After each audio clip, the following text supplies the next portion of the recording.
Have you ever heard of a scientific idea so powerful, so profound, that some people have actually called it the most dangerous idea ever discovered? Well, today, we're going to dive right into that idea, chaos theory.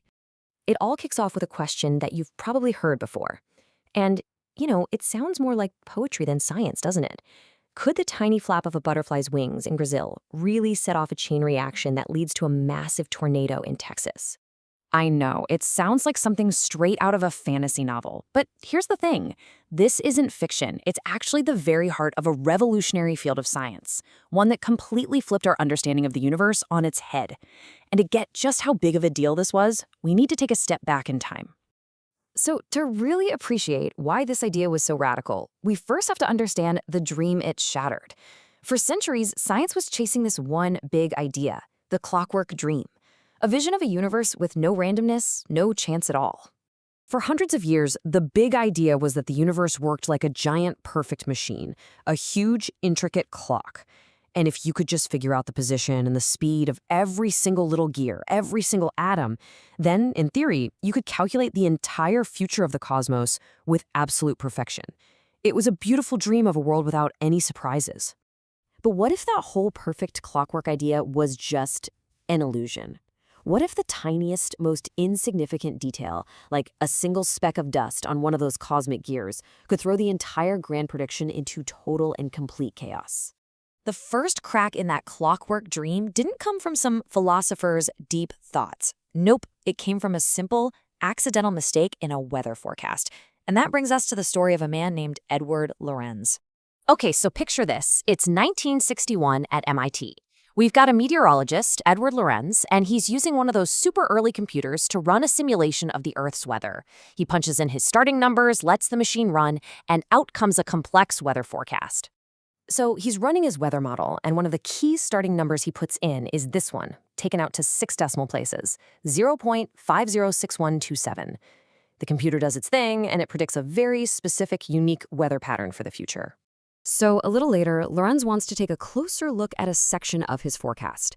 To save a bit of time, he decides to restart the simulation from the middle. He grabs a printout, types the numbers back in, but he uses a shortcut. The printout only showed 3 decimal places. So instead of the original number, he just types in 0.506.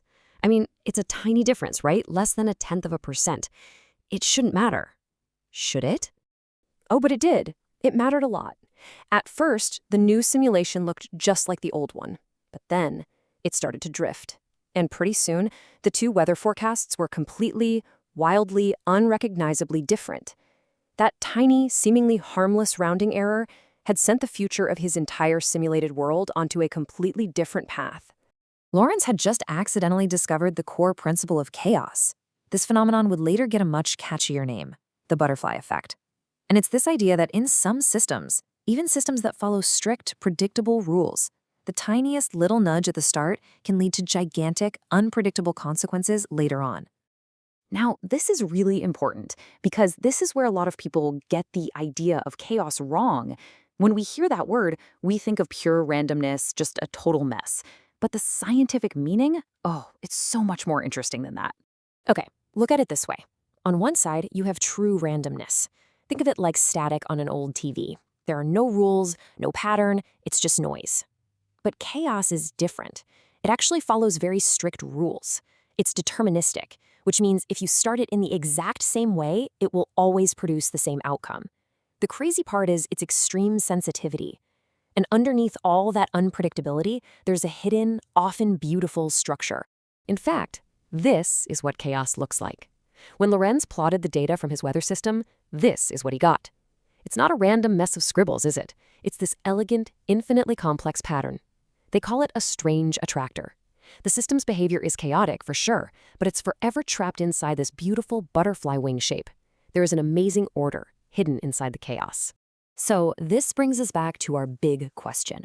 Why is this idea considered so dangerous? Well, it's because it completely shatters one of humanity's oldest and most treasured dreams, the dream of having total control because we can perfectly predict the future. What Lorenz's little rounding error proved is that there are very real limits to what we can ever know. It means that because we can never measure starting conditions with infinite precision, a perfect long-term weather forecast isn't just difficult, it's physically impossible. It means that financial markets, driven by millions of tiny decisions, are fundamentally prone to unpredictable crashes. It explains why complex biological systems, like an ecosystem or even the rhythm of a human heart, can behave in ways we just can't see coming. That dream of total control, turns out, it's an illusion. Edward Lorenz himself summed it all up perfectly with this quote. It's just brilliant. It gets right to the heart of the paradox. Yes, the present does determine the future, but an approximate idea of the present, which is honestly the best we can ever have, tells you almost nothing about where things will be way down the line. And that kind of leaves us with one last big thought.